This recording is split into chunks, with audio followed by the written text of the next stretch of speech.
ब्रह्मा ब्रह्मलोक में रहते हैं, भगवान विष्णु वैकुंठ में रहते हैं, पर मृत्यु लोक का अगर कोई देव है तो वो देवाधिदेव महादेव है।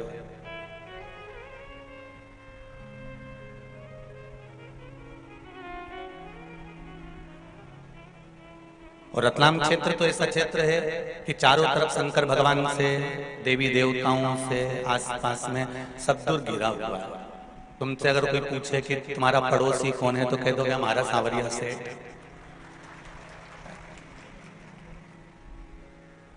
बाजू तो क्या महाकाल राजा, और पीछे एक लिंग जी नाथद्वारा। जिधर जाओ रतलाम से आसपास का क्षेत्र में सब दूर चारों तरफ भगवान सर्वस्व विराजमान।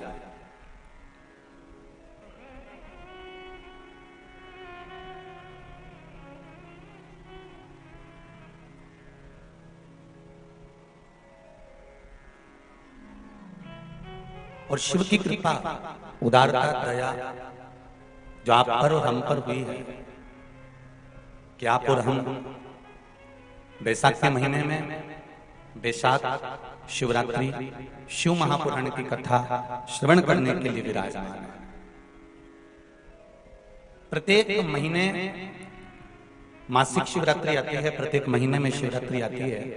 और वो शिवरात्रि महीने में एक बार इसलिए आती है कि तुम अगर प्रतिदिन भगवान शंकर की आराधना नहीं कर सकते, प्रतिदिन अगर एक लोटा जल शिव को नहीं समर्पित कर सकते, शंकर को एक चावल का दाना भी अगर आप समर्पित नहीं कर सकते, एक बेलपत्र भी अगर मेरे औघड़दानी भगवान शंकर को नहीं दे सकते, तो एक काम करो कि महीने में एक बार शंकर के मंदिर के सामने से भी निकल कर चले जाओगे तो तुम्हारा कल्याण हो ही जाएगा। इतना भी बहुत।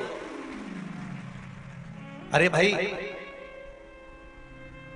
देवराज नाम का ब्राह्मण, शिव महापुराण की कथा में आती है कि देवराज नाम का ब्राह्मण जो चोरी करता था, छल करता था, कपट करता था, बेईमानी करता था, प्रपंच करता था, झूठ बोलता था, ऐसा दुनिया का कौन सा गलत काम नहीं जिसको देवराज ने नहीं किया। और मृत्यु लोक में अगर जन्म लिया है, मानव का यदि शरीर मिला है, तो संसार का कोई ऐसा मनुष्य नहीं है जो थोड़ा ना थोड़ा इस संसार के इस काजल की कोठरी में थोड़ा ना थोड़ा इस शरीर को दाग ना लगे।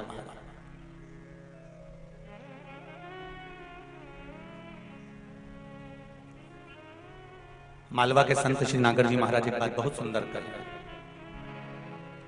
या संसार कोई लाखों टुकड़ों, दाग लगे दामन में, नर तू क्यों पड़ता उलझन में, क्यों पड़ता उलझन में, नर तू क्यों पड़ता उलझन में। ये संपूर्ण संसार भूमंडल, संसार सागर में ऐसा कोई नहीं जन्मा जिसको कुछ कोयले का कालो चुना लगा।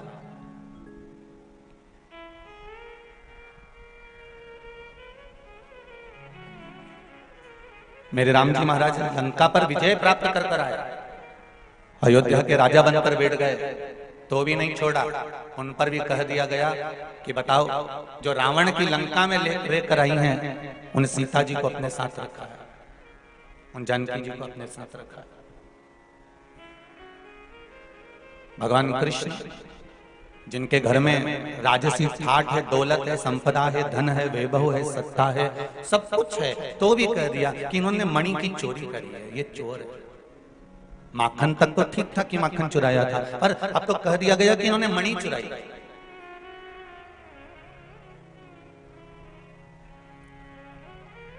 जरा विचार करिएगा, जब दुनिया के लोग परमात्मा को नहीं छोड़ते तो आप और हमको छोड़ेंगे। पर शिव महापुराण की कथा एक बात बहुत अच्छी कहती है कि क्या किसको रोइए चादर तान के सोइए, आग लगे बस्ती में अपन रहो मस्ती में। अपने को अपना सुख खत्म नहीं करना दूसरे के चक्कर में। जरा सी देर में हमारी देवरानी का मुंह खुल गया, हमारी जेठानी का मुंह खुल गया, मेरी सास मुझसे नहीं बोल रही, मेरा भाई मुझसे नहीं बोल रहा, मेरा कुटुंब वाला मुझसे नहीं बोल रहा, वो मुझसे बात नहीं कर रहा, वो ऐसा बोल रहा है, वो वैसा बोल रहा है। हम किसके लिए रोएंगे साहब?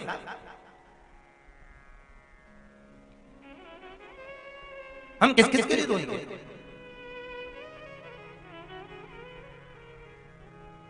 इसलिए रतलाम के लोग जब भी किसी के यहां जाते हैं, रतलाम का आदमी कहीं पर भी जाएगा तो झोला में सेव लेकर जाएगा।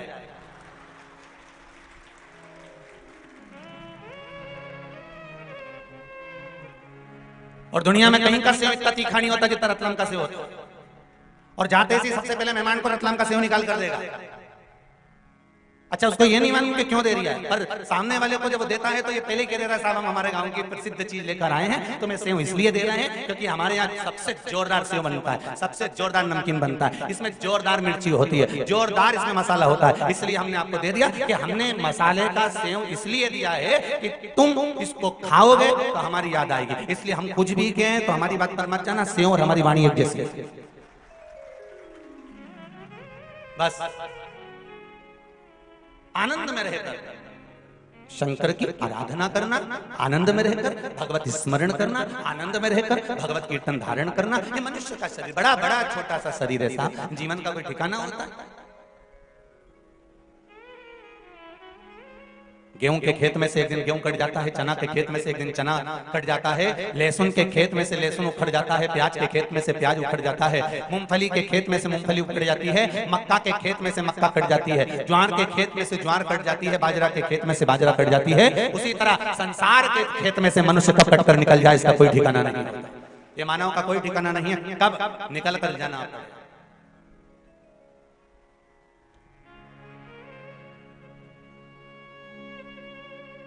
बस अपनी जिंदगी को अलमस्त होकर जियो, आनंद में जियो, मैं करवाना और ना करवाना,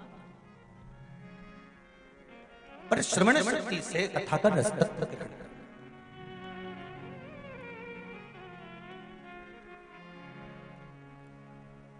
केवल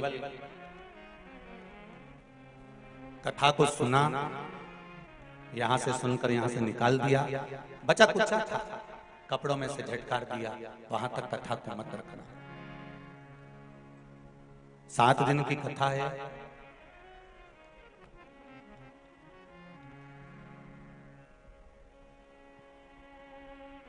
इस 7 दिन की कथा में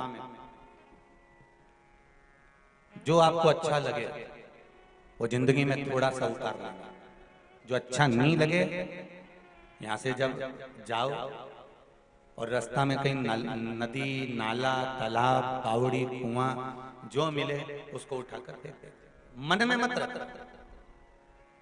जो अच्छा लगे उसको जीवन में उतार लो।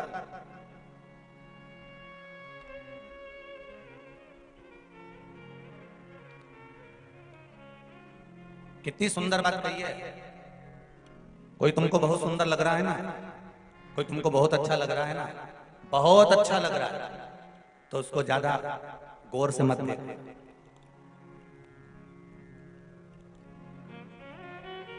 जो तुमको बहुत अच्छा लग रहा हो, बहुत सुंदर लग रहा हो, शिव महापुराण की कथा कहती है उसको ज्यादा गौर से मत देखना। क्यों? क्योंकि ज्यादा गौर से देखोगे तो उसमें कुछ ना कुछ बुराई ढूंढ, तो उसको गौर से जरूर देखना, टकटकी लगाकर जरूर देखना। क्यों? उसमें से तुम कुछ अच्छा ही ढूंढी लोगे, ये पक्का है। ये शिव पुराण अच्छे को ज्यादा गौर से नहीं देखना, क्योंकि उसमें हमें कुछ बुराई दिख जाएगी, इसने तो हमारे साथ ऐसा कर दिया था, भले अच्छा दिख रहा है, सुंदर दिखे सब कुछ, कई माताएं कह देती है हमारी बहू सब बढ़िया है, एकदम जोरदार, सब काम करे, सब पूरा घर संभाल ले, जो क्यों नहीं गुरुजी तुरंत खरीद दे वो तो 1 मिनट में। तुमको इतनी जोरदार बहू मिली, फिर काय का दुख है? बस सब काम जोरदार है उसका, परंतु ये मुंडा घना चले तो घना परेशान हो गया, सब काम जोरदार करे भाई, इकी जो जीवान है नी ये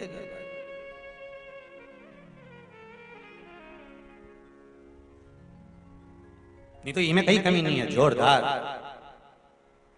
तो भगवान भी तो यही कहता है कि मैंने जिसको जन्म दिया संसार सागर में, मृत्यु लोक में जिस मानव को भेजा है, जिस मनुष्य को मैंने पृथ्वी पर विराजमान करा है, मृत्यु लोक में जिस मनुष्य को मैंने भेजा है, मानव के शरीर को मैंने दिया है, ये कोई बेकार नहीं हो सकता।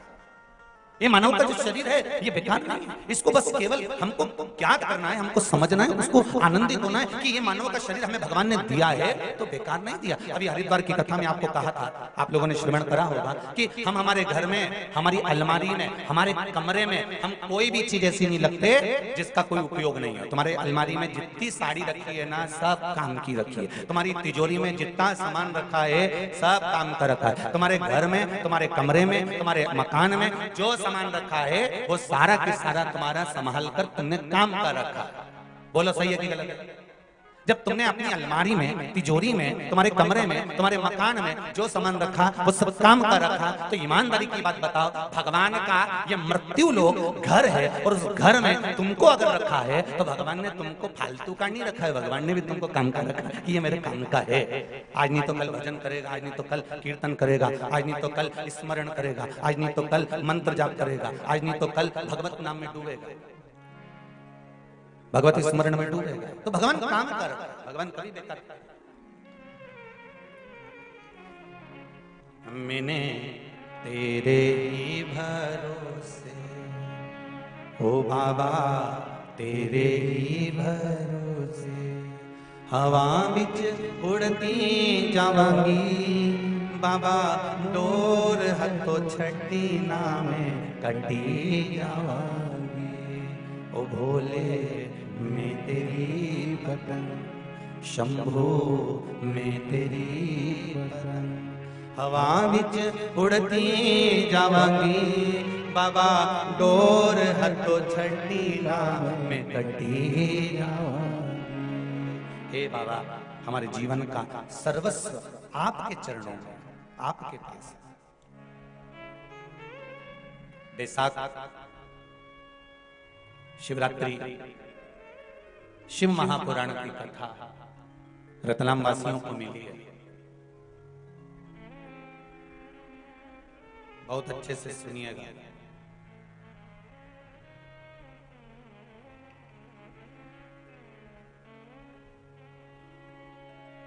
क्यों महत्व है बैसाख महीने का? स्कंद पुराण में बैसाख महत्तम कहा गया है। शिव महापुराण में भी बैसाख के महत्व का वर्णन किया गया। अग्नि पुराण में भी बैसाख का महत्व दर्शाया। कितना, क्यों इतना महत्व है? जिसको माधव मास भी कहते हैं, बैसाख को केवल बैसाख मास में माधव मास भी कहा जाता है। कितना महत्व उसका, कितना। क्योंकि सतयुग, त्रेता, द्वापर और कलियुग, ये चार युग जो हैं, इसमें सतयुग, त्रेता, द्वापर और कलियुग, उसमें जो त्रेता युग है उसका जो प्रारंभ हुआ था वो यही बैसाख के महीने से प्रारंभ हुआ था, माधव मास से प्रारंभ हुआ था।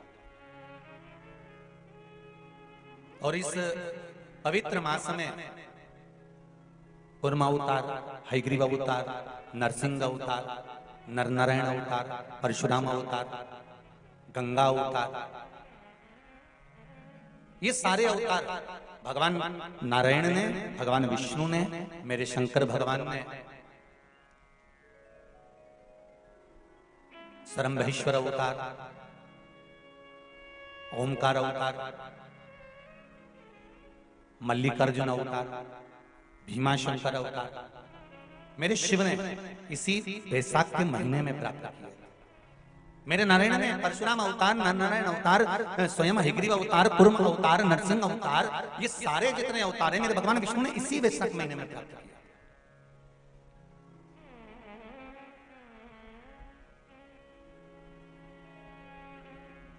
ऐसे कई अवतारों का दर्शन हमारे को वैशाख महीने में हो जाता है। और उसी वैशाख महीने की एक शिवरात्रि का स्मरण कर लेना, मात्र एक शिवरात्रि के दिन भगवान शंकर पर एक लोटा जल समर्पित कर देना, मात्र शिवरात्रि के दिन भगवान शिव की आराधना कर लेना या शंकर का भजन कर लेना, स्मरण कर लेना, शंकर को बेलपत्री का प्राप्त किया गया जल प्रदान कर देना, उसकी क्या महत्वता हो सकती है। कितना सुंदर भाव लिखा है कि धर्म पत्नी शिव महापुराण की कथा सुनती थी, उसने एक दिन बता दिया कि शिव पुराण की कथा सुनो और उस कथा का कोई उपाय करना चाहिए।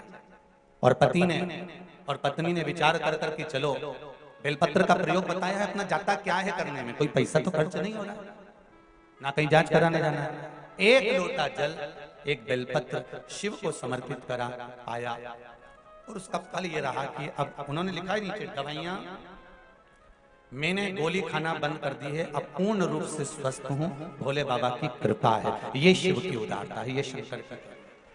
आपका करा भजन कीर्तन स्मरण संकीर्तन मंत्र जाप, ये शिव कहीं ना कहीं करुणा करेगी।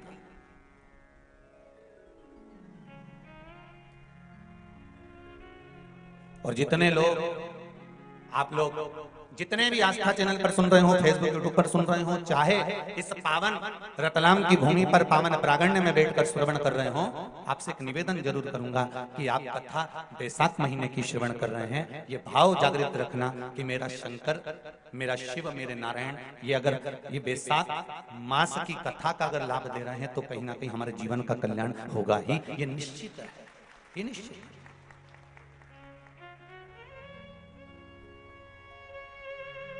बस हृदय से, मन से, चित्त से, भक्ति से हम भगवान शिव को रिझाएं, हम भगवान शंकर को मनाएं। और क्या चाहिए?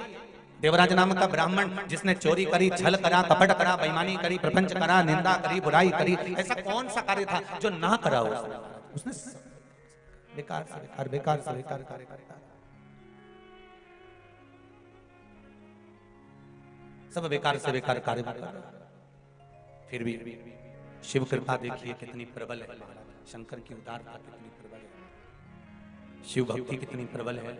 जरा विचार करिएगा कि देवराज नाम के ब्राह्मण को शरीर में ताप हुआ और वो शंकर जी के मंदिर में जाकर बैठ गया, और शिव मंदिर में जाकर बैठा जहां पर कोई ब्राह्मण देवता शिव महापुराण की कथा का वाचन कर रहे थे, शंकर भगवान की कथा का स्मरण करा रहे थे, और वो जाकर बैठ जरूर गया था पर उसका मन नहीं था।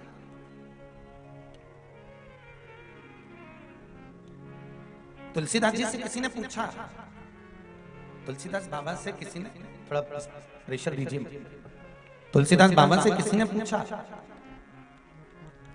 बाबा जी आप कहते हो कि सत्संग में बैठो, आप कहते हो कि भजन में बैठो, आप कहते हो कि स्मरण में बैठो, पर एक बात मेरे को पूछना है तुलसीदास बाबा से। तो बाबा जी ने बोला, बोलो क्या बात है? मुझे ये पूछना है, आप बोलते हो कथा में बैठो, आप बोलते हो सत्संग में बैठो, और हाँ, जो बैठने वाला है सत्संगी है, भजनावली है, कीर्तनी है, जिसका मन कथा में लगा भगवान ने उसको तो तार दिया, और जो जाकर बैठा और बैठने के बाद भी उसका मन नहीं लगा तो क्या भगवान उसको तार देगा? उसका मन तो लग ही नहीं रहा, कथा में जाकर बैठ तो गया, ने भीड़ भी बढ़ा दी। अब इतना सारा लोग कथा में आया है, ईमानदारी से बोलो, यहाँ से आधा किलोमीटर दूर पर या 500 मीटर की दूरी पर या 300 मीटर की दूरी पर या 200 मीटर की दूरी पर तुम्हारी गाड़ी रुकवाती होगी, बोलो सही है कि गलत है? अरे तुम डरो मरो मत, 7 दिन किसी से डरने की जरूरत नहीं है, तुम तो कथा में अलमस्त होके बैठो हैं। कोई कहे कि नहीं नहीं लोग हमको घूर के देख रहे हैं, तो नहीं बोले नहीं, तुम तनी तनाई बैठी रहो, तो ऐसे कई बात नहीं, अपने 7 दिन अपने को तो आनंद से कथा सुनना है हो, तो तुम तो जो पूछे नहीं वैसे जवाब देते जाओ, और बढ़िया तुम भी तो लिख के भेजते, तुम जवाब बोलते हो, तुम हम भी पूछे तुमसे। यहाँ से 300 मीटर की दूरी पे गाड़ी रोक दी, 500 मीटर की दूरी पे गाड़ी रोक दी, अब तुम वहां से छोरा छोरी ने लपेटता हुआ ने ठोकता हुआ कहीं का नहीं चले तो दे भी धरी से और चले जा रहे हो, चले जा रहे, और चलता चलता बीच में दुकान मिली गई चाट वे की, और छोरा छोरी के ने हमको तो ये गुड़िया का बाल दिला दे, और मम्मी के चल चल चल, वो ठोकता ठुकाता गाता बजाता जैसे तैसे शिव पुराण में पहुंच गए। अब इतनी चिलचिलाती हुई गर्मी में, इतनी चिलचिलाती हुई धूप में, अच्छा कई लोग बोले भी सर महाराज जी अभी शादियों का सीजन चालू हो गया है, अब कथा थोड़ी सी 1-2 महीना विराम करना चाहिए, अब शादियां खूब चल रही है तो कथा भी थोड़ा सा, हमको शादी ब्याह में जाना रहे तो कथा में कौन आएगा? तो हमने कहा जिनकी उनसे रिश्तेदारी होगी वो उनके यहाँ जाएगा, जिनकी इनसे रिश्तेदारी होगी नहीं आएगा। यहाँ तो रिश्तेदारी देखी जाती है, और जिनकी शादी में तुम गए हो, तुम्हारी विपदा की घड़ी में वो खड़ा मिलेगा? अरे बोलो तो जीजी ने तुमने खूब ढोलक पीट पीट के गाया ने बना जी रात के आजा जी, बना जी धीमे आजे जी, बना जी दिल्ली से लाजे जी, ने लहंगा लाजे ने ये लाजे ने लाजे ने दुल्हन संवर के आएगी नहीं यूं जलवा दिखाएगी। कितना गाया आधी रात रात के 9-9 10 बजे तक ढोलक पीटी पीटी के गाया। अब तुमने रात के 12 बजे तक जो बना बनी गाया तुम्हारे की काम आया? और यहाँ बैठकर जो तुमने भजन गाया वो अंत समय तक काम आया। तो अब वो किस काम का?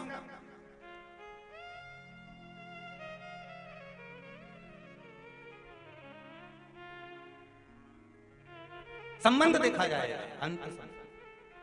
तो कहा तुलसी बाबा से कि ये कई लोग ऐसे हैं जो कथा में जाते हैं इनका मन लग जाता है, और कई लोग ऐसे हैं जो कथा में जाते हैं पर मन नहीं लगता। तो भगवान इनके तारेगा कि नहीं तारेगा? सीधी सीधी बात है। किसी ने कहा तो तुलसीदास जी ने कहा एक व्यक्ति जाता था और नल के नीचे जाकर मटके को सीधे की जगह उल्टा लगा देता था। तो किसी ने कहा कि तू ये क्या कर रहा है? कि मेरा मन 10 मिनट तू पानी भरता है तो 10 मिनट में भरूंगा। तो मटका उल्टा रखने से मतलब क्या? बस मर्जी मेरी। तो तुलसीदास जी से पूछा अगर कोई सीधा लगाएगा तो उसमें पानी भरा आएगा, और कोई उल्टा लगा दिया तो पानी तो भरा ही नहीं। मतलब कोई सत्संग में गया और दिल से उसने कथा सुनी तो उसको भगवान ने दिल से दिया, और जो गया और उसने नहीं सुनी उसके भीतर कथा भरा ही नहीं तो उसको लाभ क्या हुआ? हमने कहा तुलसीदास जी कहते हैं भैया मटका अगर सीधा नहीं रखा है उल्टा भी रखा है और जितनी देर नल के नीचे रखा है उतनी देर ठंडा तो है, उतनी देर उसमें शीतलता तो है, ठंडाई तो है। बस ध्यान रखना एक बात का।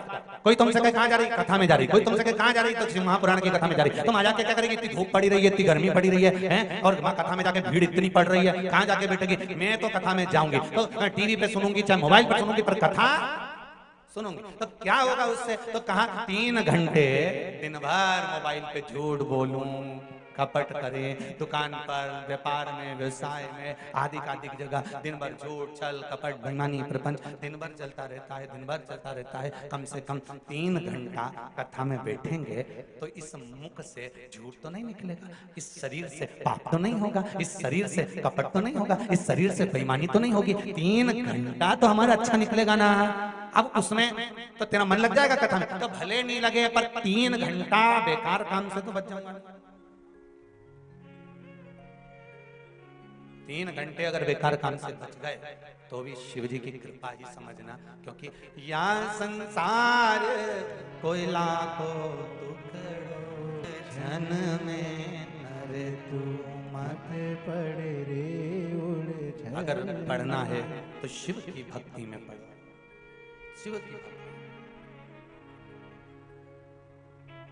भगवान शिव के मैं तो बैठी थी गंगा किनारे, मैं तो बैठी थी गंगा किनारे, आके दर्शन दिया ओ भोलेनाथ हर हर महादेव। भगवान शिव की कथा कर भक्ति स्मरण। देवराज झूठ कहा, कपट करा, छल करा, बेईमानी करी, प्रपंच करा, सब कुछ करा, सब कुछ किया देवराज। पर अंतिम जो क्षण था देवराज का, अंतिम जो पल था देवराज का, वो देवराज ने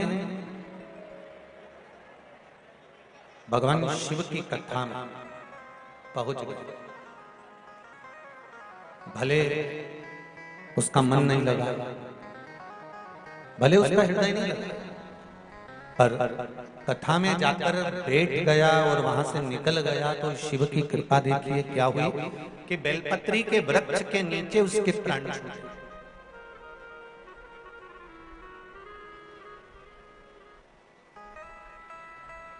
बेलपत्री के वृक्ष के नीचे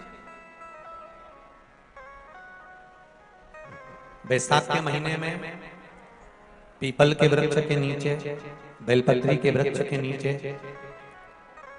तुलसी के पौधे के नीचे, आंवले के नीचे, बट वृक्ष के नीचे, शमी वृक्ष के नीचे जल चढ़ाने का महत्व हमारे यहाँ बैसाख शिवरात्रि शिव महापुराण में मिलता है।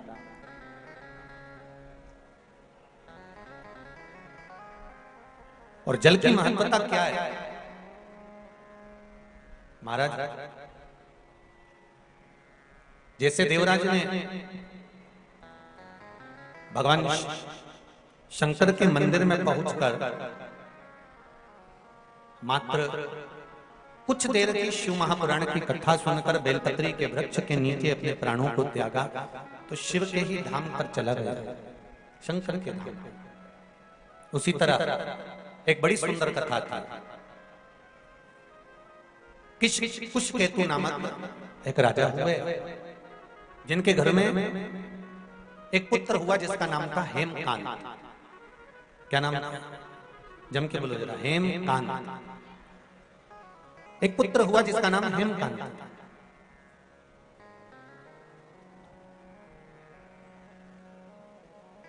अब हेमकांत जो था वो बड़ा प्रबल वीर था, उसके पास में बहुत सारे अस्त्र शस्त्र विद्या सारा ठाट उसके पास में।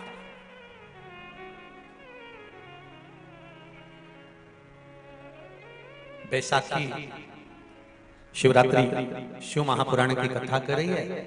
एक दिन हेमकांत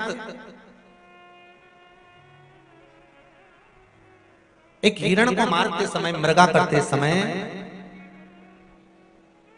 जाते जाते जाते जाते घोर जंगल में पहुंचे। अब इतने भयंकर जंगल में वो पहुंचा, इतने भयंकर जंगल में पहुंचा कि वहां पर पहुंचने के बाद में उसने अपने दूतों से कहा कि मुझे प्यास लगी है, पानी पीना है और कुछ थोड़ी बहुत भोजन प्रसादी मिल जाए तो इससे बढ़कर और क्या सोचो।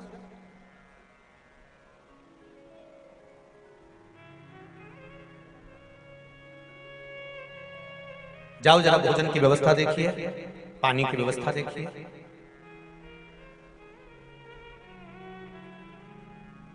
भोजन और पानी की व्यवस्था देखिए जरा, जाइए। बैसाख का महीना, अगर किसी को एक गिलास पानी भी पिलाने का मौका मिल जाए ना, तो समझ लेना कि तुमने गंगा जी की 100 डुबकी लगा। मैं बहुत बहुत धन्यवाद दूंगा। मेरे पास कोई लिस्ट वगैरह तो आई नहीं है कि कोई संस्था किस प्रकार की सेवा कर रही है, पर फेसबुक पर मैंने पढ़ा था, कोई हमारे आकाश जी और कुणाल जी मेरे को पढ़ा रहे थे, तो कहा गुरुदेव एक 24 ब्राह्मण समाज और एक दामोदर दर्जी समाज, इन दोनों ने अपने अपने भवनों को, स्कूलों को खुलवा दिया और जहां पर बाहर से आए हुए मेहमानों के लिए भोजन की, नाश्ते की और जाने और आने की व्यवस्था तक गाड़ी लगवाई। धन्यवाद, बहुत बहुत साधुवाद।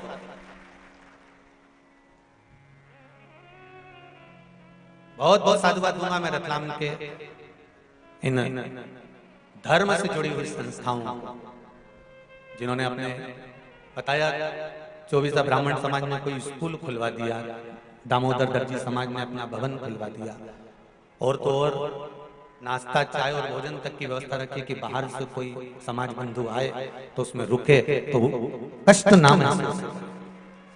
मैं कहूंगा बैसाख के महीने में अगर एक गिलास भी पानी आप दिल से अगर किसी को पिला रहे हो तो गंगा की 1000 डुबकी आप रोज लगा रहे हो। ये विचार मानकर चलिए, कोई कम नहीं है।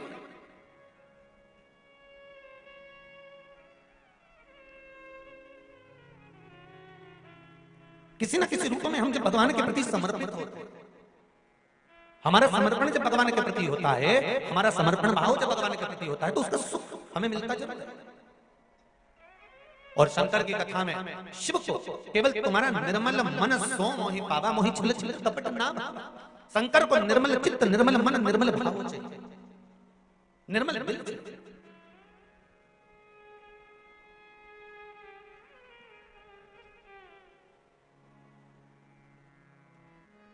भगवान को तुम्हारा वैभव नहीं है, तुम दूसरे मंदिर में जाकर खूब अपना वैभव दिखाना चाहते, तुम मेरे राम जी के मंदिर जाना, खूब प्रसाद लेकर जाना, लड्डू लेकर जाना, हनुमान जी के मंदिर जाना, खूब लड्डू प्रसाद लेकर जाना, भगवान ब्रह्मा के मंदिर जाना, कमल का फूल गुलाब के फूल लेकर जाना, माँ देवी के मंदिर जाना तो चुनरी और चूड़ी लेकर जाना, अन्य जितने मंदिर में जाओ, तुम शनि महाराज के मंदिर जाना तो साथ में तेल लेकर जाना, तुम उस मंदिर में जाना बृहस्पति महाराज के तो चने की दाल लेकर जाना, पर शंकर के मंदिर में जाना तुम्हारे पास में अगर जल हो तो ले जाना, नहीं हो बेलपत्र ले जाना, बेलपत्र नहीं हो चावल ले जाना, चावल और पुष्प भी ना हो तो मंदिर की बेलपत्र उठाना, धोना और शंकर जी को वापस चढ़ा देना। शिव को तुम्हारा निर्मल चित्त चाहिए, मन केवल तुम्हारा मन, शंकर को तुम्हारा वैभव से कोई मतलब, तुम्हारा कितना वैभव है, तुम्हारे पास में कितना धन है, कितनी संपदा, कितनी दौलत, कितनी सत्ता, इससे शिव को कोई मतलब।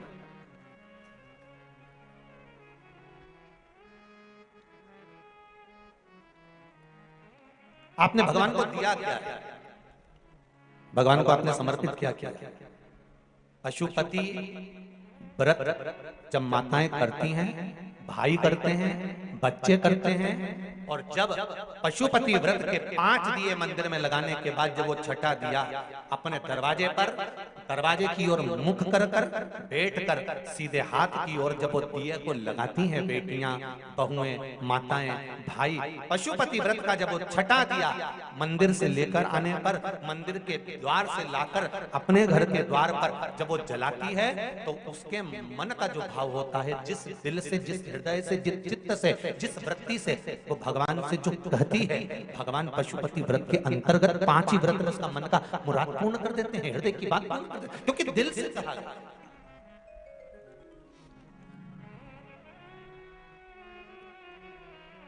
जो दिल से कहा जाता है भगवान उसको दिल से स्वीकार करता है। अब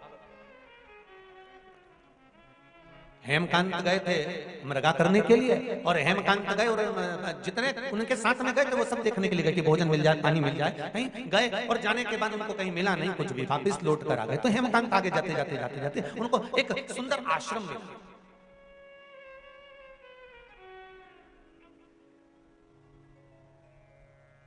जिसमें एक सुंदर ऋषिवर बैठे हुए थे जिनका नाम था सतीश।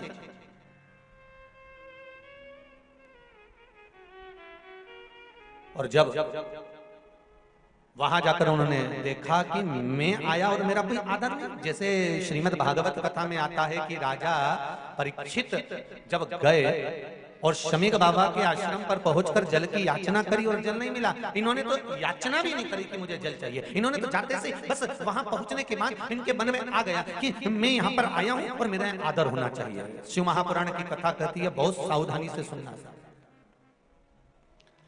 बेटी के घर में, बहन के घर में जाओ तो ये आशा लेकर मत जाना कि तुम्हारा बहुत आदर हो। गुरु के दरवाजे पर जब जाओ तो ये आशा लेकर मत जाना कि तुम्हारा बहुत आदर हो। मंदिर में जब जाओ तो ये आशा लेकर मत जाना कि तुम्हारा बहुत आदर हो। और भगवान की कथा में जब जाओ तो ये लेकर मत जाना कि तुम्हारा बहुत आदर हो। ये कुछ स्थान बताए हैं कि जहां हमें आदर की जरूरत नहीं होती। बहन बेटी के घर में, अपनी बेटी जिस घर में भी आए हो, जिस घर में अपनी बहन को भी आए हो, उस घर में तुम बहुत अकड़ कर, अहंकार रखकर, अभिमतता रखकर नहीं जाना है।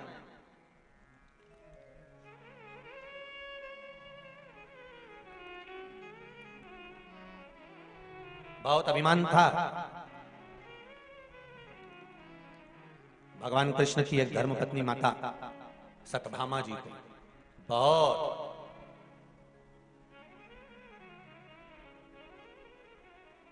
इतना अभिमान था। एक दिन सत्यजीत की वो पुत्री सत्यभामा जी ने भगवान कृष्ण से कह दिया, कन्हैया स्वामी एक बात बताओ मुझे कि तुम बार बार द्रौपदी के यहाँ चले जाते हो, द्रौपदी से तुम्हारा संबंध क्या है? भगवान ने कहा वो मेरी बहन है। हो तो बहन के घर चले जाते हो तो कम से कम थोड़ा तो सोचना चाहिए। तुम्हारी बहन कभी भी, मैंने देखा है, कई बार मैंने विचार किया, आप कई बार हमारे साथ गए, पर कभी तुम्हारी बहन ने तुमसे इस तरह से व्यवहार नहीं करा कि तुम्हें कोई आदर होना चाहिए कि द्वारका का राजा आया है, द्वारिकाधीश आया है, और जिसके पास में द्वारका का राज्यपाठ है उसके पास कितना वैभव होगा, और वैभव अधिपति जब आता है तो उसके लिए तो वैभव जैसा ठाठ होना चाहिए। सुन लो रे रत्नाम वालो अच्छे से, तुम कितने भी वैभवपति हो, कितने भी धनपति हो, कितने भी करोड़पति हो, 7 दिन शिव महापुराण की कथा में जब आओ तो वैभव और सत्ता सब घर पर रख कर आना, यहां तो शंकर के गण बनकर आना। यहां अगर आना है आपको कथा श्रवण करने के लिए, तो आप ये मानकर चलना कि मैं शिव का गण हूं, शंकर भगवान की कथा सुनने जा रहा हूं, शिव का अनुमोदन करने जा रहा हूं। क्या लाभ होगा उसका? उसका एक लाभ होगा, जब आपकी गाड़ी अगर 200 मीटर भी दूरी पर रुकती है, थोड़ी दूरी पर रुकती है, वहां से अगर पैदल चलकर आप यहां तक आ रहे हो, तो ये विश्वास मानकर चलना, अगर शंकर के होकर चलोगे तो ना प्यास लगेगी, ना भूख लगेगी, ना धूप लगेगी, और सीधे कथा में पहुंच जाओ। अगर दिल से गए हो भगवान शिव की शरणागति में, भगवान की शरणागति में दिल से गए हो। दो तरह की बात होती है, एक बहुत समझ में आ जाता है, जरा सा व्हाट्सएप पे बात करो, जरा सा फोन पे बात करो, जरा सा किसी से बात करो, और अगर दिल से कर रहे होगे ना तो बात करने का और मन करेगा। 2 मैसेज और कर देता हूँ, 4 मैसेज और कर देता हूँ, थोड़ा सा ये और भेज देता हूँ, थोड़ा सा और बात कर देता हूँ, थोड़ी और बात करता हूँ, अगर दिल से कर रहे होगे। और अगर जरा सा तुम्हारा दिल नहीं लगा और तुम्हारे काम पड़ा हुआ है और तुमने मैसेज करा, तो अगला मैसेज जो तुम्हारा होगा ना, तो उतने में समझ जाओगे कि अभी ये बात करने के लायक नहीं है। अगर अभी करूं तो ठीक, तो तुम भी लिख के भेजे, तो रात को बात करते हो तुरंत, हृदय नहीं है। अब शिव के होकर चलो, 7 दिन हमें किसी के नहीं होना, 7 दिन हमें शंकर के होना। और जब शिव के होकर चलोगे तो जीवन की जितने जितने शरीर में, बैसाख महीने में आप शंकर के धाम जा रहे हो, बैसाख महीने में आप आस्था चैनल पर शिव महापुराण की कथा सुन रहे हो, बैसाख महीने में फेसबुक और यूट्यूब पर आप कथा सुन रहे हो, ये आपके भीतर होना चाहिए कि आप क्या प्राप्त कर। कथा थी 2 बजे से 5 बजे की, हमने भी हरिद्वार में बोल दिया था, क्योंकि यहाँ का जो बैनर गया था उसमें 2 से 5 लिखा था। हम आस्था चैनल वालों से पूछ ही नहीं पाए, कथा थी 1 बजे से 4 बजे। अब यजमान जी बोले, पाटीदार जी, गुरु जी, वो कथा तो 2 से 5 लिखा गई है और टीवी पर 1 से 4 है, और आपने भी मंच से कह दिया 2 से 5 का। हमने कहा कोई बात नहीं, बैसाख महीने की कथा है, बैसाख का प्रारंभ त्रेता से हुआ था, तो कलयुग से त्रेता में खसक गए, 2 बजे से 1 बजे में खसक गए, तो तकलीफ क्या है?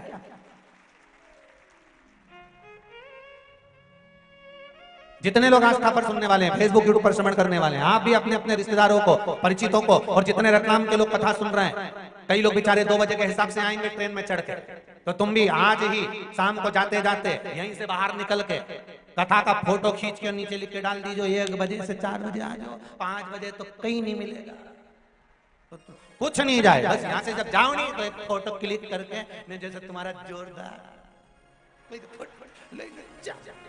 लिख दो कि जितना भी आओ, कितने बजे, अरे बोलो तो, हाँ बहुत जरूरत है।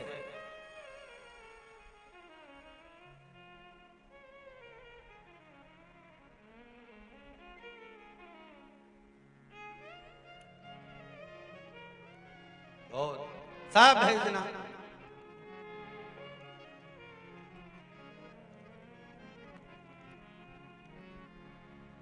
शिव भक्ति।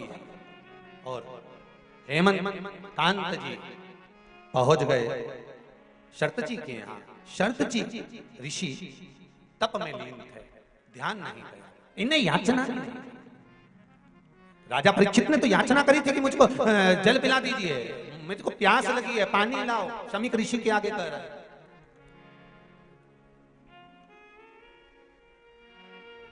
पर हेमकांत ने नहीं कहा कि मुझे प्यास लगी, वो तो गए बैठे और देखा कि मेरा कोई आदर नहीं, मेरा कोई सम्मान नहीं, मेरा कोई सत्कार नहीं, मेरे लिए कोई स्थान नहीं। क्रोध आ गया, और क्रोध आया तो उन्होंने तुरंत धनुष उठाया, बाण उठाया और शरत जी की ओर खींचा। खींचते से 300 ऋषि सामने आकर खड़े हो। शरत जी के शिष्य 300 ऋषि आकर खड़े। आप हो, हम हो, दुनिया में रहने वाला मनुष्य अगर कोई बेकार काम करने जाता है, कोई गलत काम करने जाता है, तो भगवान कुछ गलत होने वाला होता है, भगवान थोड़ा ना थोड़ा लाइट जला ही देता है। कई बार घर के लोग कह देते हैं मेरी आंख फड़क रही है, देखो जी मेरा मन नहीं कर रहा, देखो जी मंदोदरी तक ने रावण से कहा था आरती करते समय मंदोदरी जब आरती उतार रही थी, लंकाधिपति को तिलक कर रही थी विजय तिलक, तब आरती का दीप जब बुझ गया था तो मंदोदरी ने कह दिया था, आज आप युद्ध के मैदान में मत जाओ, मेरा मन कह रहा है। लंकाधिपति रावण जो स्वयं को भगवान मानता था, वो लंकाधिपति रावण कहता है, मंदोदरी मैं लंकेश हूं, सारे ग्रह मेरे अनुकूल रहते हैं, मेरे पांव के नीचे मैंने सब कुछ दबा कर रखा, सारे ग्रह मेरे अनुकूल हैं, सब मेरे अनुसार चलते हैं, और तू घबरा रही है।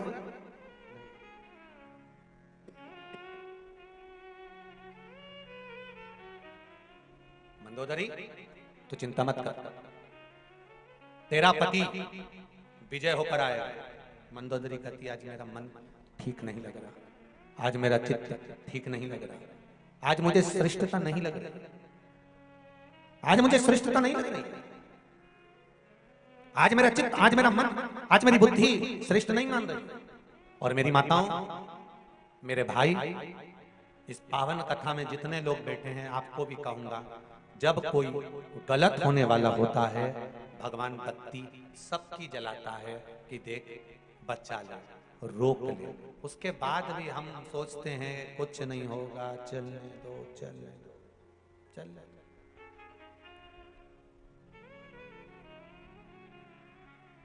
चित्त रमा, ऋषियों ने रोक दिया। ऋषियों ने कहा, आप आगे ना सुनो राजन, आप कुशकेतु के पुत्र हैं, वो कुशकेतु जिसने अपने जीवन में समर्पण किया, दान करा, पुण्य करा, सत्कर्म करा, भजन करा, कीर्तन करा, मंत्र जाप करा, नाम स्मरण करा।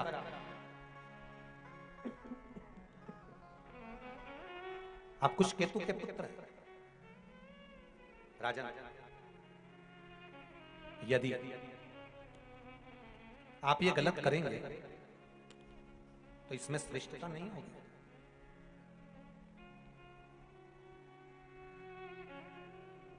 राजन, मैं तो केवल आपसे इतना कह सकता हूं कि ये जो धनुष पर आपने बाण चढ़ाया है,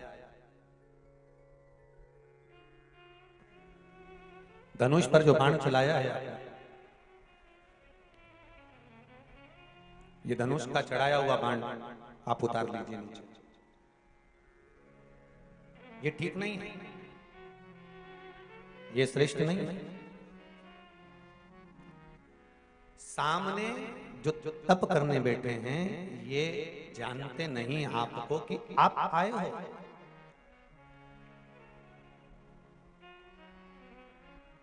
जीजियों, आप लोग इधर मुख कर कर बैठे हो, कथा सुन, पीछे क्या हो रहा है आपको मालूम है क्या?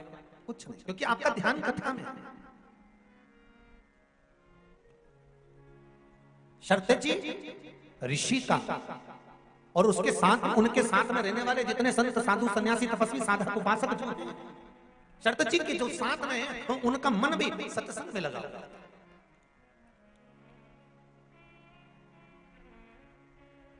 उनका मन कहीं दूसरी जगह नहीं लगा है, सत्संग में लगा हुआ।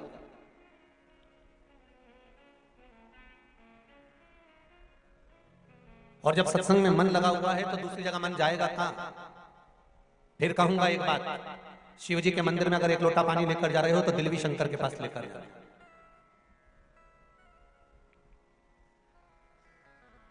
शिव जी के पास अगर एक लोटा जल लेकर जा रहे हो तो दिल की बात भी शंकर तक लेकर जा रहे हो।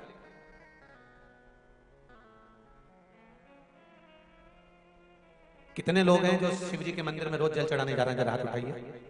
जा रहे हो सब लोग? जाना चाहिए। रखो अपने, ब्रह्मा ब्रह्मलोक में है, भगवान विष्णु वैकुंठ लोक में है, मेरा देवाधिदेव महादेव इस भूमंडल पर है, साक्षात मेरा शंकर पृथ्वी पर विराजमान है।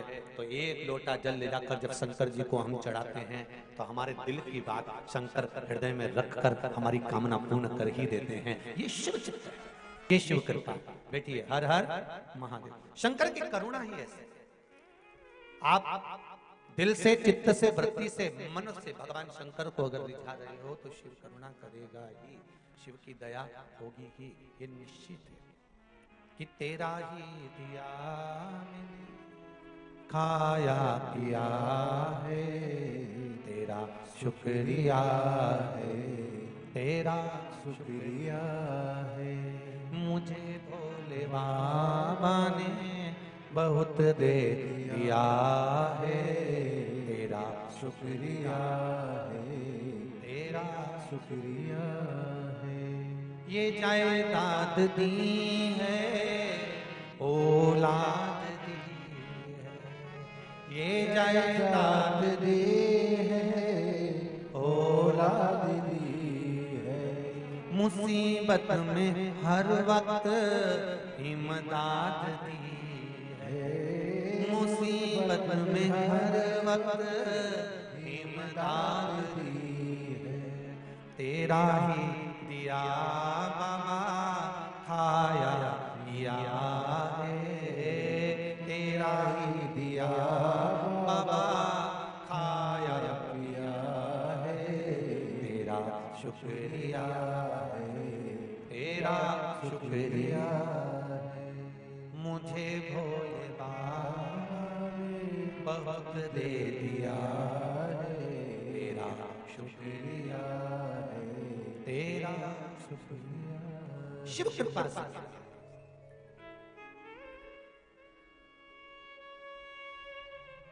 अगर गलत करोगे तो सामने कोई ना कुछ भगवान दिखा देगा कि तू ये गलत कर, अच्छा करोगे तो मार्ग भी खोल देगा कि तूने अच्छा किया। सामने भगवान प्रकट कर देता है कि ये अच्छा हो रहा है, कि ये बुरा हो रहा है, कि गलत हो रहा है, कि ये सही हो रहा है। सम्मुख में आ जाता है तुम्हारा करा हुआ सारा कर्म, सम्मुख में आ जाता है। ऋषि सामने आकर खड़े हो गए। उन ऋषियों ने कहा कि तुम ये गलत कर रहे हो। सामने जो शर्तेची ऋषि बैठे हैं उन पर जो तुमने बाण चला रहे हो ये अच्छा नहीं है, ये श्रेष्ठ नहीं है।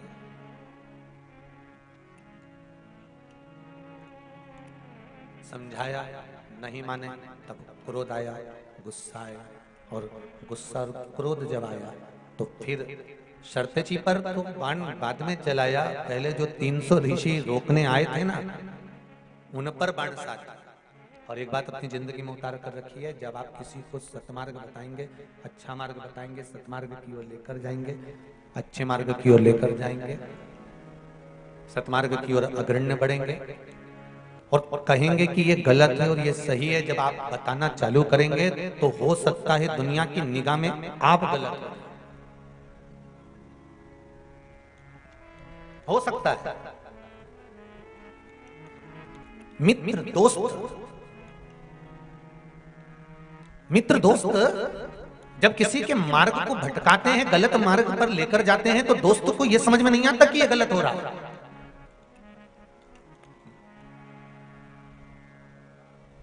और माँ बाप,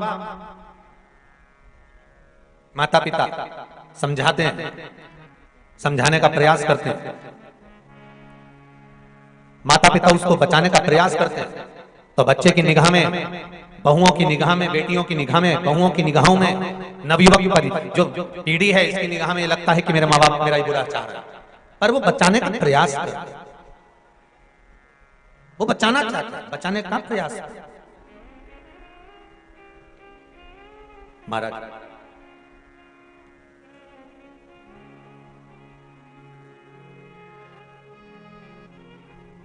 शिव महापुराण की कथा कहती है, दुख आएगा तो अटक जाओगे और जैसे ही सुख आया तो भटक जाओगे। ये निश्चित है, ये बिल्कुल पक्का है।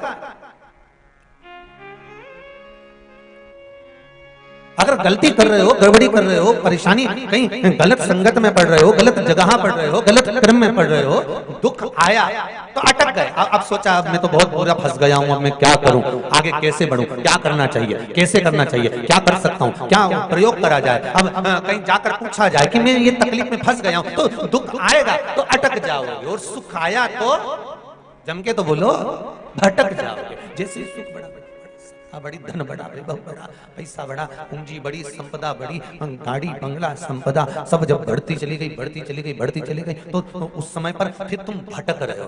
फिर वही वाली बात आ गई, ताली, थाली और प्याली, ये तीन मित्र तुम्हें प्राप्त हो गए। तुम्हारे जैसे सुख के दिन बड़े हो, तुम्हारी संपदा बड़ी, तुम्हारा वैभव बड़ा, तुम्हारी सत्ता बड़ी, तुम्हारा धन बड़ा, और तुम्हारे को मार्ग भटकाने वाले ढेर मिल जाएंगे, तुमको मार्गों से विभाजित कर देंगे।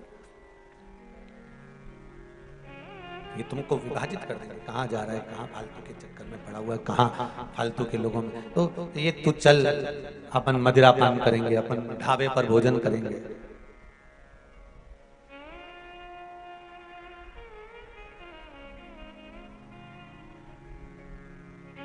चल अपन होटल पर भोजन करेंगे। ये सब मार्ग विभाजित कर देते हैं, फिर इसमें कोई मार्ग की परिभाषा नहीं होती।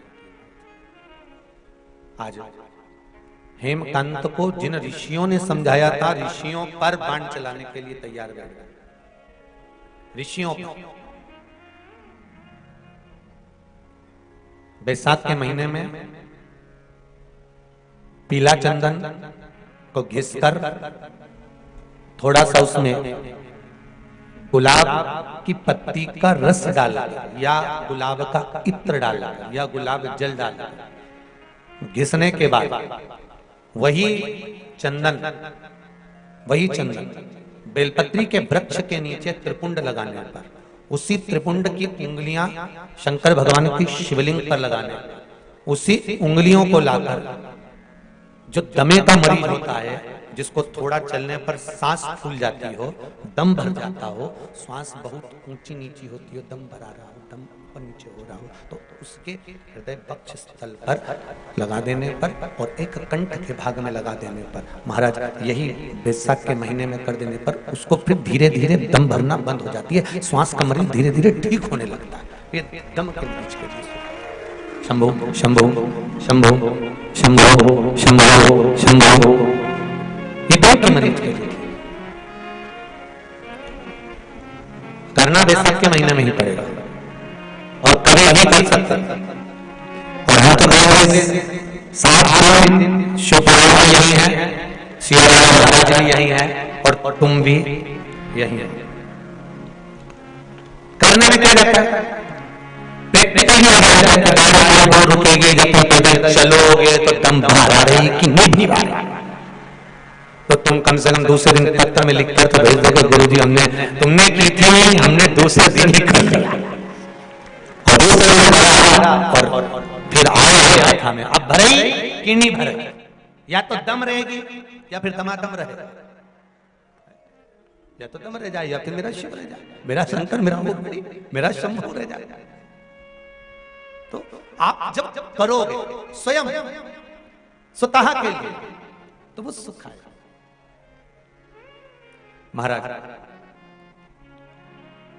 हेमकांत जी को समझाने वाले जो ऋषि थे 300, उन पर क्रोध कर दिया।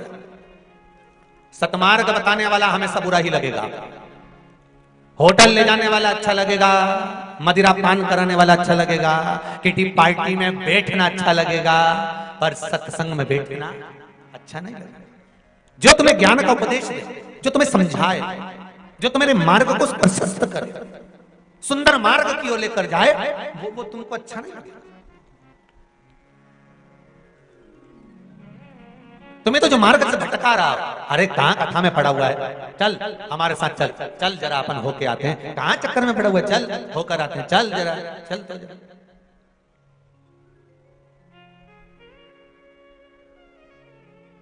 सुख क्यों ना मिले, आनंद क्यों ना। हेमकांत को भटका दिया।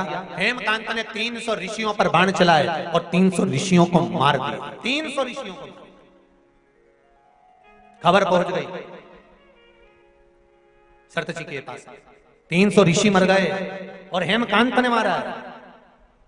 और कुछ केतु का पुत्र जो साधारण नहीं है, कुछ केतु, उनके दानी पिता, पुण्यवान पिता, सत्कर्मी, भजनावली, कीर्तनी, स्मरण करने वाले, नाम जाप करने वाले, मंत्र जाप करने वाले, ऐसे पिता का पुत्र, इस ऐसे बेटे हेमकांत ने जो मारा, ये श्रेष्ठ। 300 ऋषि मारे गए। हेमकांत घर पर आया, मालूम पड़ा। अब देखिए जरा, तो किसी ने इस कथा को सुना तो पूछा कि गुरुजी ये बताओ, क्या सरतची ऋषि ने कुछ नहीं बोला, उस हेमकांत को कुछ श्राप नहीं दिया, क्या उस हेमकांत को अपशब्द नहीं कहा, क्या उस हेमकांत को आड़ा टेढ़ा नहीं बोला? हरिद्वार की कथा में एक बात कही थी, एक व्यक्ति साइकिल से जा रहा था, सामने से कार आ रही थी, कार और साइकिल का एक्सीडेंट हो गया। एक्सीडेंट हुआ तो कार वाला व्यक्ति नीचे उतरा, साइकिल वाले से अपशब्द कहने लगा, तू देख कर नहीं चल सकता, तुझे दिखता नहीं है, तू अंधा हो गया है, तेरी आंखें नहीं है क्या? और वह साइकिल वाले पर चिल्लाया, साइकिल वाला एक साइड हो गया। उस साइकिल पर उसकी पत्नी भी बैठी हुई थी। पत्नी ने कहा, तुम चुप रहते, ये अच्छी बात नहीं है, तुम्हें कुछ जवाब तो देना था, तुम्हें कुछ कहना तो था, तुम्हें आड़ा टेढ़ा तो बोलना था। वो इतनी बड़ी बड़ी बात कर रहा था, तुमको आप शब्द कर रहा था, गलती उसकी थी, सब कुछ गलती उसकी थी, और तुम साइकिल पर अपन दोनों जा रहे हैं, कम से कम कुछ बोलना तो था। इतने में पति बोला, तो चुप रहे, बोलकर क्या करना, क्या करना बोलकर।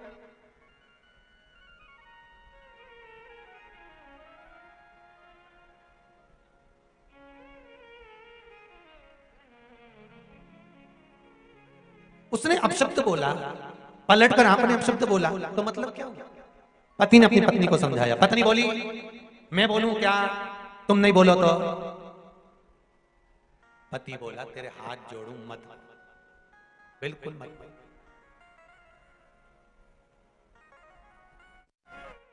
जब किसी कचरे के ढेर में से बदबू आती है ना, तो वहां केवल रुमाल रखकर निकल जाना चाहिए। जब व्यक्ति क्रोध करे, अब शब्द बोले, आड़ा टेढ़ा बोले, तो वहां कोई जवाब नहीं देना है, केवल मुख पर कपड़ा रखना है। वो कपड़ा है शिव नाम का, भजन का, कीर्तन का, हृदय की शांति का, और निकल जाना, निकल जाना। कितना सुंदर संवाद है। स्कंद पुराण काशी खंड का महत्व बताया गया। एक संत गंगा जी नहा कर आ रहे थे, बाजू में से एक चंडाल निकल कर गया, और चंडाल का कपड़ा संत के शरीर से लग गया। संत, काशी की गलियां छोटी, कपड़ा चिपक गया संत के शरीर से। संत को गुस्सा आ गया। संत ने पूछा, तुझे दिखता नहीं है, तू अंधा है, तुझे दिखा नहीं, तेरे नेत्र नहीं है? मैं संत पर तू चंडाल, मेरे को चिपक गया, मेरे शरीर पर लग गया, अब मुझे गंगा नहाने वापस जाना पड़ेगा। इतने में चंडाल बोला, गुरुदेव आप गंगा नहाने क्यों जाओगे? तुझे मालूम नहीं है, तू मेरे शरीर से लग गया, तेरा कपड़ा मेरे शरीर से चिपक गया है, इसलिए मैं संत हूं, मुझे गंगा नहाने वापस जाना पड़ेगा। तो उसी समय पर वो चंडाल बोला, गंगा आपसे ज्यादा मुझे नहाना पड़ेगा। तो चंडाल ने जैसी कहा, तो संत ने पूछा, तू गंगा क्यों नहाएगा? चंडाल ने कहा, मैंने एक संत के मुख से सुना था, जिसको क्रोध आता है वो महाचंडाल हो जाता है, इसलिए गंगा नहाने की जरूरत अब मुझे है, अब मुझे जरूरत है। अब तुमको गंगा की जरूरत नहीं, मुझको गंगा की जरूरत है। तो शिव पुराण कह रही है, चित्त वृत्ति मन में धारण कर, हृदय चित्त धारण कर कर। 300 ऋषि जो मारे गए, तो शरतची ऋषि ने कुछ बोला नहीं, क्यों? क्योंकि इससे क्या बोलना साहब, क्या बोलना, बस मौन हो जाओ, चुप हो जाओ, और अपनी भक्ति में लग जाओ, भजन में लग जाओ, स्मरण में लग जाओ, बहुत होता है। फिर भटकन नहीं होना चाहिए।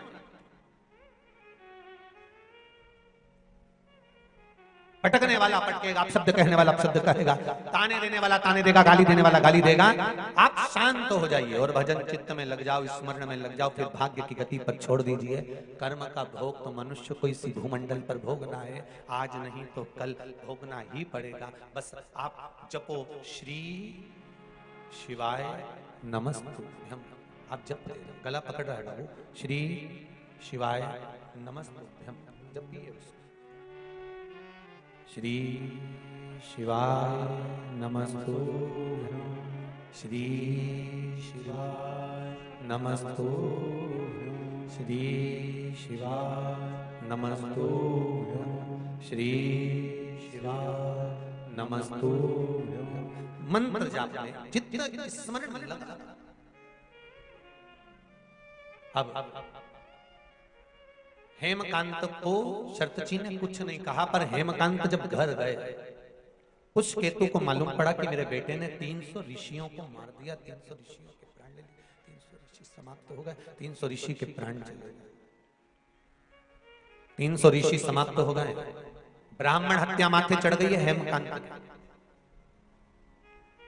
कुछ केतु ने अपने नगर से बाहर निकाल दिया, कुछ केतु ने कब तुम जाओ, अब तुम्हारी कोई जरूरत नहीं है, क्योंकि तुम्हारे माथे पर ब्राह्मण हत्या चढ़ गई है, ब्राह्मण हत्या तुम्हारे माथे पर पहुंच गई है, ब्राह्मण हत्या तुम्हारे सिर पर आ गई है, अब तुम चले जाओ, अब तुम जाओ।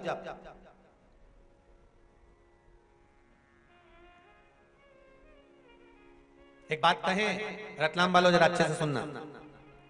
बेटा अगर गलत मार्ग पर जा रहा है, बेटी अगर गलत मार्ग पर जा रही है, बच्चे अगर गलत मार्ग पर जा रहे हैं, घर का कोई सदस्य कहीं मदिरापान में, कहीं वेश्यावृत्ति में, कहीं जुए में, कहीं मांसाहार में, कहीं डब्बा में, कहीं आदि आदि गलत मार्ग पर पड़ रहा है, जुआ खेलने बैठा है, पत्ते खेलने बैठा है, कुछ गलत काम करने बैठ रहा है, और तुमको थोड़ी सी भी भनक लग जाए, थोड़ी सी भी भनक लग जाए कि ये व्यक्ति गलत मार्ग पर जा रहा है, समझना, और समझना क्या, प्रयास करना, उसको सत्संग तक ले जाना, उसको कहीं कथा तक, सत्संग तक, मंदिर तक, देवालय तक, शंकर के दरवाजे तक लेकर जाने का प्रयास करें।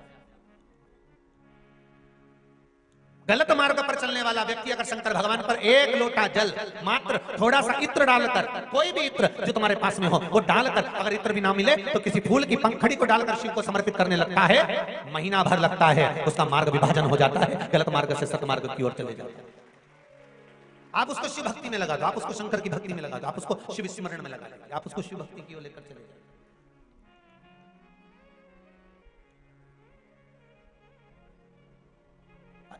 जितने प्रयोग बताए जाते हैं, जितने यहाँ से उपाय बताए जाते हैं, ये उपाय, ये प्रयोग, ये सारे जो प्रयोग हैं, उपाय हैं, ये ध्यान देना, ये दूसरों से कराने के नहीं, अपन को खुद को करना पड़ते हैं। जो गलत मार्ग पर चल रहा है तो वो खुद करे।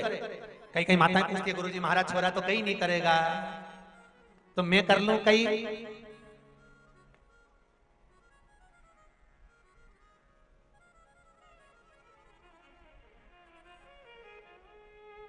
तुम्हें ऐसी ऐसी बात लेके आते हो तो थोड़ा मन में आए कि अब छोरा तो शादी भी नहीं करेगा, मैं कर लूं कहीं, ऐसी बात करो तो सोचना पड़ेगा।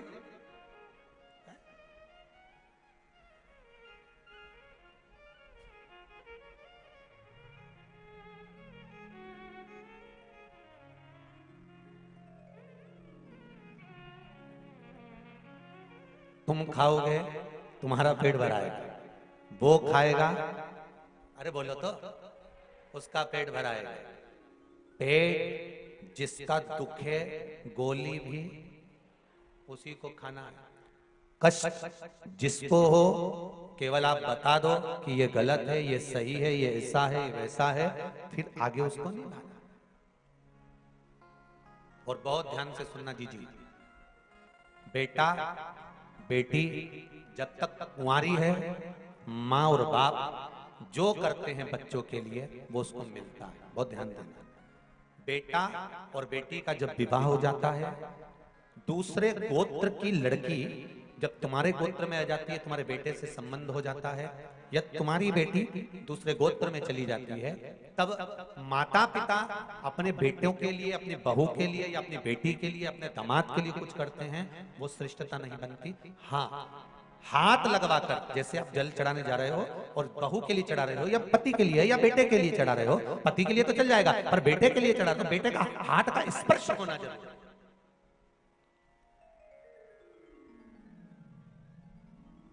या फिर बताकर करो। एक माँ ने लिखा था पत्र, शायद पढ़ा भी था, कहीं रायसेन की कथा में पढ़ा था, तो एक माँ ने लिखा था कि गुरुजी वो मैंने बेटे के लिए पशुपति व्रत करा और मेरा काम नहीं हुआ, तो मैंने उस पत्र जब आया तो पत्र का जवाब लिखकर भेजा। आपने बेटे को बताया कि मैं तेरे इस काम के लिए पशुपति व्रत कर रही हूँ? पहले बेटे को बता कि मैं तेरे इस काम के लिए पशुपति व्रत कर रही हूँ, तो पहला सोमवार है, तू भले व्रत मत कर, पर मेरे साथ थाली पकड़कर शंकर के मंदिर चल। अगर शंकर के मंदिर थाली पकड़कर भी नहीं चढ़े तो मंदिर के दरवाजे तो चल, एक बार उसके सामने तेरा मुंडा तो दिखा दे, क्योंकि इंटरव्यू देने जाए, एग्जाम तुम्हारा और दूसरे को बिठा दो, देंगे एग्जाम?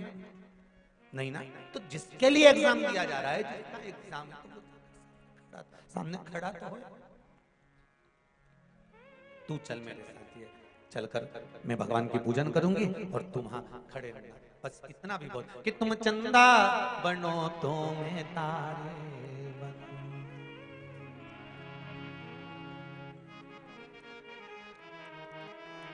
महाराज आकाश में मिलेंगे ओ भोलेनाथ,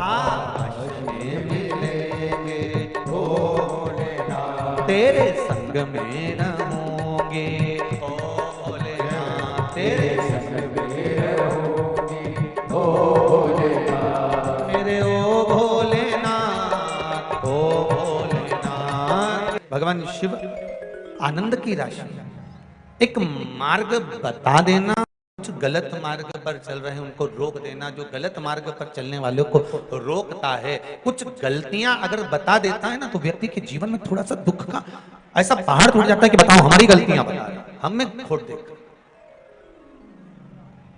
शिव कथा कर श्री, जब भी शिव महापुराण में यह मंत्र बोला जाए तो दिल से बोलो और अपनी कामना कर बोलो कि मैं इस कामना से कथा सुन रही हूं।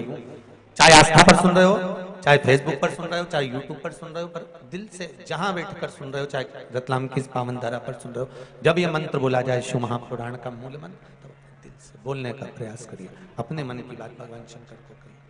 श्री शिवाय नमस्तुभ्यम, श्री शिवाय नमस्तुभ्यम, श्री शिवाय नमस्तुभ्यम, श्री शिवाय नमस्तुभ्यम, श्री शिवाय नमस्तुभ्यम। महाराज हेमकांत को भेज दिया, जाओ अब तुम्हारे यहां कोई काम नहीं है, निकल जाओ बाहर। बैसाख शिवरात्रि शिव महापुराण की कथा कहती है, हेमकांत बाहर गए, जंगल जंगल डोलते रहे।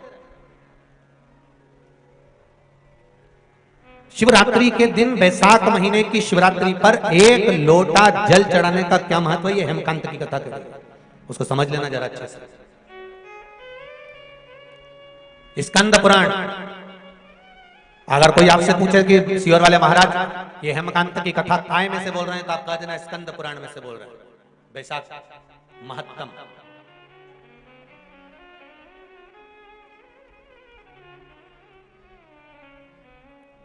डोलते रहे, फिरते रहे, घूमते रहे।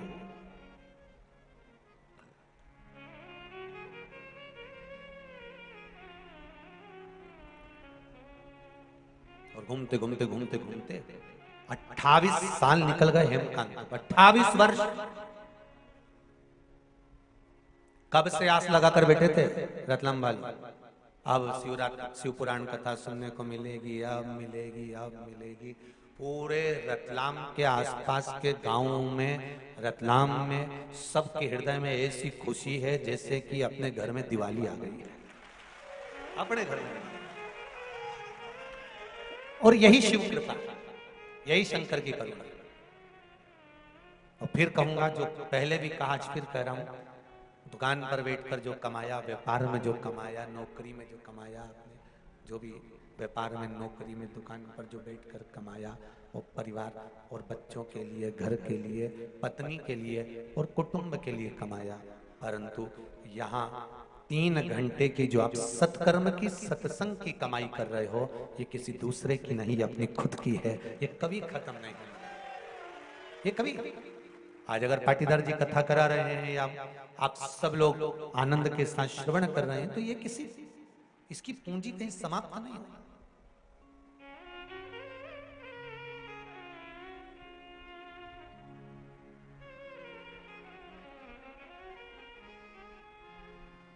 खेती में बीज कैसा भी जाए, उगेगा अंदर नहीं बाहर। उसी तरह सत्संग, संकीर्तन, शिव महापुराण की कथा, भजन, नाम जाप कैसे भी करो, कैसे भी, फल सामने ही प्रकट होगा, तुम्हारे सम्मुख में ही आएगा। तुम कैसे भी भजो, कैसे भी स्मरण कर लो, कैसे भी कीर्तन करो, कैसे भी मंत्र जाप करो, कैसे भी आप नाम जप करो, उसका फल तुम्हारे सामने आएगा, तुम्हारे सम्मुख में वो फल आएगा, तुम्हारे सामने वो फल पहुंचेगा।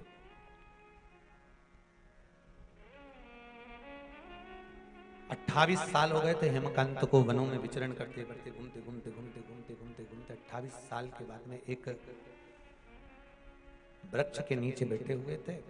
तभी एक त्रित नाम के मुनि, जिनका नाम था त्रित नाम के मुनि, निकलकर जा रहे थे। बैसाख का महीना था, धूप बहुत तेज पड़ रही। जब चक्कर खाकर नीचे गिरे गिर गए, देख रहा था हेमकांत, दौड़ा, उठाया। कभी सत्कर्म कुछ करा नहीं, पिता के कुछ पुण्य इसकी बुद्धि चित्त में आ गए।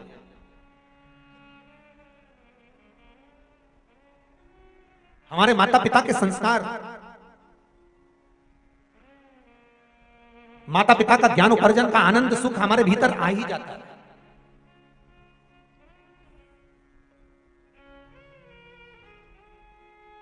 आपने अपने जीवन में जो सत्कर्म करा होता है, आपके वो सत्कर्म का भाव आपके बच्चों के भीतर प्रकट हो ही जाएगा। आप अगर शिव महापुराण की कथा सुन रहे हो ना, ये मान कर चलना, कथा में आप बैठे हो, घर पे जितने रह गए होंगे ना, कोई अगर उनको फोन लगा रहा होगा या उनसे मिलने आ रहा होगा या कोई आया होगा तो वो बात करते होंगे तो उनके मुख से ये जरूर निकलता होगा, मम्मी कहाँ गई? अरे वो सियोर वाला महाराज आया है, उनकी कथा चली रही है। अच्छा, कौन कराया? वो पाटीदार जी कह रही है। अच्छा, कहाँ हो रही? कि वो ग्राउंड है, नाम तुम्हारे भी नहीं मालूम,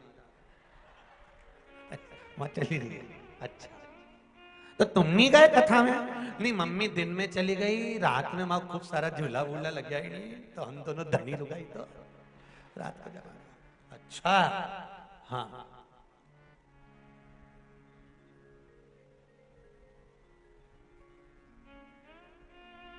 तो झूला झूलोगा? हाँ। अच्छा, झूले से क्या ज्ञान मिलता है? ज्ञान मिलता है तो कथा से मिलता है, तो तुम्हें कथा में जाना चाहिए। नहीं नहीं, झूले से भी मिलता है। क्या मिलता है? झूला ऊपर भी जाता है, नीचे भी आता है। जिंदगी में ऐसा चलता रहता है, ऊपर और नीचे। बस इतना याद रखना, इस ऊपर और नीचे के चक्कर में उल्टी नहीं होना चाहिए। बस इतना ध्यान रखना कि जिंदगी के मोड़ बहुत सारे आएंगे, ऊपर भी जाने का मौका मिलेगा, वापस जाओगे, फिर नीचे भी वापस आओगे। जिंदगी के उस उतार और चढ़ाव में उल्टी मतलब कहीं अहंकार नहीं आना चाहिए। अगर अहंकार आ गया तो जीवन बर्बाद हो जाएगा, जिंदगी नष्ट हो जाएगी। अभिमान नहीं, उससे बचना है, उससे बचने का प्रयास करना है। महाराज 28 साल के बाद हेमकांत के सामने ये तीर्थ मुनि गिरे, उठाया, वृक्ष की छांव में ले गए, थोड़ा सा तुम्बी में पानी रखा हुआ था, पिला दिया। पत्ते से थोड़ी सी, वृक्ष के पत्तों से हवा कर दी, वृक्ष के पत्तों से थोड़ी सी हवा। मुनि का चेतना जागी, उठे,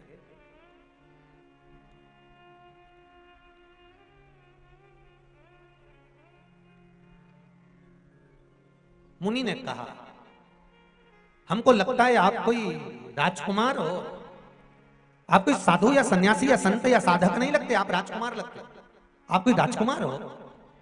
हेमकांत ने अपने हृदय की बात तीर्थ मुनि के चरण पकड़कर रोकर कह दिया। तीर्थ मुनि ने कहा, देखो 300 ऋषि तुम्हारे हाथों से मरे हैं, कर्म का दंड तो भोगना पड़े। तो सब इस बात का स्मरण रखना कि ये मत सोचना कि तुम्हारे कर्म का दंड कोई दूसरा भोग लेगा। तुम्हारी कमाई का हिस्सा तुम्हारी पत्नी भी भोग करेगी, तुम्हारी कमाई से तुम्हारे पुत्र भी भोग करेंगे। पर दुकान पर बैठकर या नौकरी में या सर्विस में या व्यापार में या व्यवसाय में या कहीं पर भी बैठकर तुमने जो झूठ बोलकर कमाया या छल कर कमाया या बेईमानी कर कमाया, तुम्हारे धन का भोग तो पूरा परिवार भोगेगा। पर जिस तरह से कमाया है उस कर्म का भोग परिवार नहीं भोगेगा, उसका भोग तुम्हें अकेले ही भोगना है। कोई दूसरा नहीं भोगने वाला, कोई दूसरा उसको भोगना भी नहीं चाहिए, केवल आपको भोगना। मत बुरे कर्म कर बंदे वरना पछताएगा, भगवान की आंखों से तू बच नहीं पाएगा, तू बच नहीं पाएगा। अरे ओ अज्ञानी मत करना दानी, तेरे कर्म का फल भी तू ही पाएगा, जैसा किया तूने तेरे आगे आएगा। मत बुरे कर्म कर बंदे वरना पछताएगा, भगवान की आंखों से तू बच नहीं पाएगा, तू बच नहीं पाएगा। कुछ सोच कर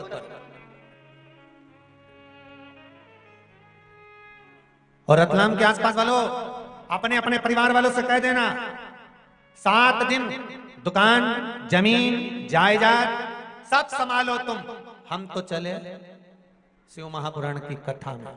अभी तक हमने तुम्हारे लिए करा, अब ये 7 दिन की कथा आस्था चैनल पर फेसबुक यूट्यूब पर या पंडाल में हम अपने लिए सुनेंगे, दूसरे के लिए नहीं, खुद के लिए। बीमे की रकम जमा करी, मरने के बाद किसको मिली?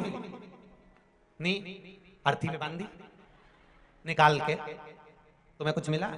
जोड़ जोड़ के मर गए, 500 रुपए जमा कर दो, 1000 रुपए जमा कर दो, हर महीने की किस्त आ गई 20,000 रुपए, 5,000 रुपए बीमे की किस्त खूब जमा करी, और मरने के बाद पत्नी को मिली, बच्चों को मिली, तुम्हें क्या मिला? जोड़ जोड़ के रो रो के मर गए, यहीं छोड़ गए।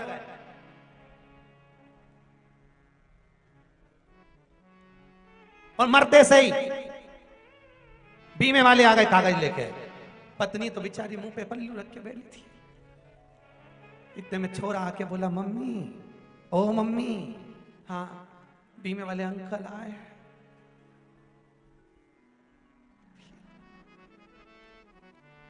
उनने कहा 20 लाख का था, 20 कितना मिल रहा है? 70। 70।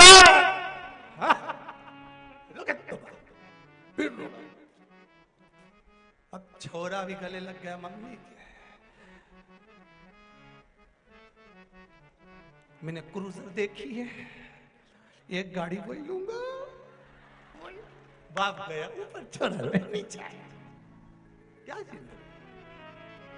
अरे हेमकांत, कर्म का भोग भोगना पड़ेगा। हेमकांत से कहकर मुनि गए, जाते से मुनि ने एक बात कह दिया, एक शब्द कहकर जा रहा हूं। हेमकांत, बैसाख के महीने में शिवरात्रि पड़े, 1 लोटा जल तू लेकर जाना, शिव जी को समर्पित कर देना। सत्य कहता हूं 300 ऋषि के पाप भी माथे पर होगा, अंत समय में झेलना नहीं। हेमकांत ने 1 लोटा जल लेकर पहुंचे, और 1 लोटा जल हेमकांत शिवरात्रि पढ़ने पर, मुनि के शब्द सुनकर स्कंद पुराण कहती है, जब शंकर भगवान के शिवलिंग पर समर्पित करने के 3 दिन बाद हेमकांत के प्राण छूट रहे थे। यम के दूत बंदी बनाने आए थे। इतनी देर में भगवान शंकर के गण आ गए और उन्होंने कहा मारना नहीं है, इसको तो एक मौका और दे दो। और राजा कुशकेतु के पास सूचना गई, और कुशकेतु ने जाकर उसी समय, उसी पल, उसी घड़ी, उसी क्षण अपने पुत्र को वापिस लाकर राज सिंहासन पर बिठा दिया। और हेमकांत ने पूरे नगर में सूचना कर दी कि बैसाख महीने में जो शिवरात्रि पड़े, मुझे जो फल मिला है कि 300 ऋषि मेरे हाथ से मारे गए थे, उसके बाद भी शंकर भगवान के गणों ने मेरी रक्षा कर ली यमदूतों से। आप सबको मौका मिला है, बैसाख महीने की शिवरात्रि के दिन ही ये शिव महापुराण कथा का विराम है। हम भी सुबह के समय पर रतलाम नगर का जो भी शिव मंदिर एक होगा, जो भी एक शिव मंदिर होगा, उसमें हम भी सुबह के समय जाकर जल चढ़ाएंगे। आप भी चढ़ाओ, किसी भी एक शिव मंदिर में रतलाम के हम भी जावें और उस मंदिर में सुबह के समय जाकर जल चढ़ाएंगे। आप भी बना लो एक नियम कि बैसाख महीने की शिवरात्रि 29 तारीख दिन शुक्रवार को मुझे भी शंकर भगवान को अपने दिल की बात कहते हुए, अपने मन की बात कहते हुए, रोग मुक्ति के लिए, कार्य सिद्धि के लिए, धन वैभव संपदा के लिए, समृद्धि के लिए मुझे भी जल चढ़ाना। मैं भी जल चढ़ा। किस्मत वाले आया समय, चंचुला देवी और बिंदुक का जो संवाद था, चंचुला देवी ने जो शिव महापुराण की कथा सुनी है, शंकर भगवान और पार्वती जी, ईश्वर जी गोरा जी बनकर आए हैं।